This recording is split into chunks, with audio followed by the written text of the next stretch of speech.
Gassama Sow, je suis enseignant-chercheur à l'École supérieure polytechnique au département de chimie et biologie appliquée. Alors, est-ce que vous pouvez nous parler un peu de la sécurité sanitaire des aliments au Sénégal? Vous pouvez nous faire un peu l'état des lieux? Voilà, donc au Sénégal, la sécurité sanitaire des aliments est prise en compte par nos politiques et on a beaucoup de services de contrôle qui interviennent pour assurer la sécurité sanitaire des aliments et donc protéger les consommateurs. Et malheureusement, il n'y a pas de coordination. La majeure partie des services manquent de moyens pour exercer leur rôle réel pour protéger la santé publique. Alors, quels sont les risques liés à l'absence de coordination? Les risques, c'est qu'on a plusieurs produits qui arrivent sur le marché sénégalais, qui sont consommés par les Sénégalais et qui ne sont pas du tout contrôlés. Et le risque principal, c'est des maladies qui touchent les personnes vulnérables, c'est les enfants, les nourrissons, les personnes âgées. Mais c'est également des maladies qui évoluent à long terme vers des cancers ou alors d'autres maladies plus graves. Est-ce qu'on peut affirmer qu'il y a des maladies liées à l'absence de contrôle de la sécurité sanitaire des aliments? On ne peut pas l'affirmer sur le plan scientifique parce qu'on n'a pas de données réelles scientifiques qui permettent de le dire, mais ce que l'on voit, les conséquences, les malades que l'on voit, on sait qu'en réalité qu'il y a effectivement des problèmes qui sont liés à la sécurité sanitaire, mais on n'a pas de données scientifiques qui permettent de le confirmer. Alors, est-ce que vous pouvez nous parler un peu des 5 clés développées par l'OMS pour un peu assurer la sécurité sanitaire des aliments? Voilà, donc, vu donc le poids des maladies d'origine alimentaire à travers le monde, et particulièrement dans les pays en voie de développement, donc les nôtres, l'OMS a développé les 5 clés pour des aliments plus sûrs.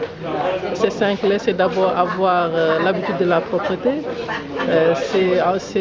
L'habitude de la propreté, c'est se laver les mains avant de toucher aux aliments, c'est aussi utiliser des denrées et des aliments de qualité. Ensuite, l'autre élément qu'il faut prendre en compte, c'est bien chauffer la nourriture, bien les conserver.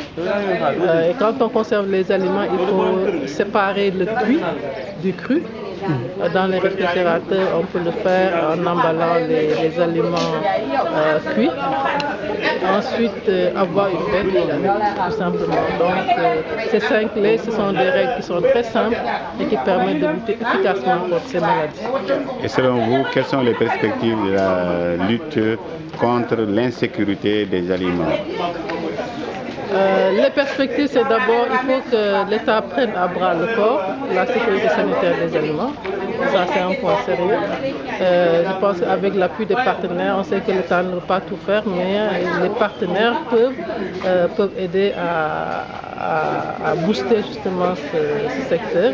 Il faut renforcer les prérogatives des services de contrôle et leur donner surtout des moyens de faire leur travail.